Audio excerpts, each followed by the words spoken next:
Now 1.4. 1. Explain the statement clearly. To call a dimensional quantity large or small is meaningless without specifying a standard for comparison. 2. In view of this, reframe the following statements wherever necessary. A. Atoms are very small object. B. A jet plane moves with a great speed. C. The mass of Jupiter is very large.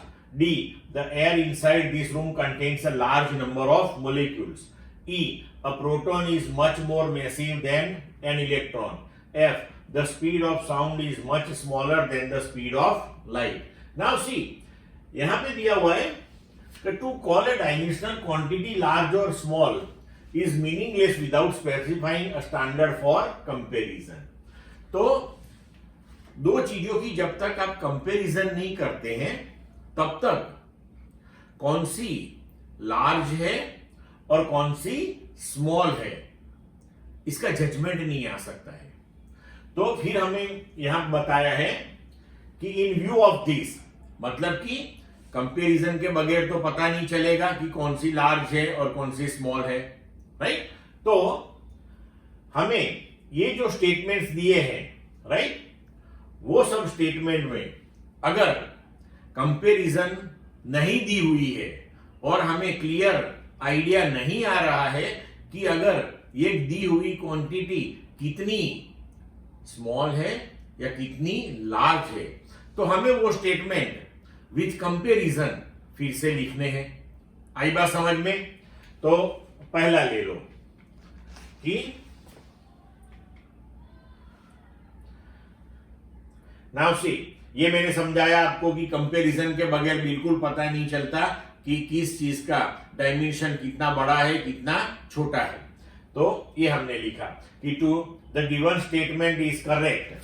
Measurement is a comparison process. Without specifying standard of comparison it is not possible to get an exact idea about the magnitude of the dimensional quantity. तो for example, the statement that the mass of the earth is very large is meaningless. To correct it, we can say that the mass of the earth is large in comparison to any object on its surface. तो अभी देखो अलग अलग statements. In view of this, reframe the following statement wherever necessary. तो first thing, atoms are very large, very small objects. तो very small objects को कितने small, without comparison how we can understand this thing. तो day to day life में हम जो चीज बिल्कुल स्मॉल देखते हैं, राइट, तो उसके हिसाब से हम बताना चाहे अगर कि एटम कितना स्मॉल है तो यहां पे हमें उसकी कंपैरिजन लिखनी पड़ेगी. देखो, जैसे the size of an atom is much smaller than even the sharp tip of needle. तो नीडल हमने देखी हुई है, नीडल की जो टिप होती है वो कितनी छोटी होती है, एटम उससे भी बहुत छोटा है. तो अब हमें पता चलेगा कि यस, ये कितना छोटा होगा, बरोबर. Then after second thing, a jet plane move with a great speed. No doubt jet plane की स्पीड बहुत है, लेकिन without comparison you will not be able to understand, right. Because अगर हम कंपैरिजन ना करें तो कई ऐसी चीजें हैं कि जिसकी स्पीड जेट प्लेन से भी ज्यादा है. तो हमें यहां कंपैरिजन लिखनी पड़ेगी कि jet plane moves with a speed greater than that of a bullet train. तो हमने बुलेट ट्रेन देखी हुई है, हमें मालूम है, हमें अंदाज है कि उसकी स्पीड कितनी ज्यादा होती है, तो उसकी कंपैरिजन में भी इसकी स्पीड ज्यादा होती है. Mass of Jupiter is very large. So mass of Jupiter is very large, but here again comparison is required. So mass of Jupiter is very large compare to that of the earth.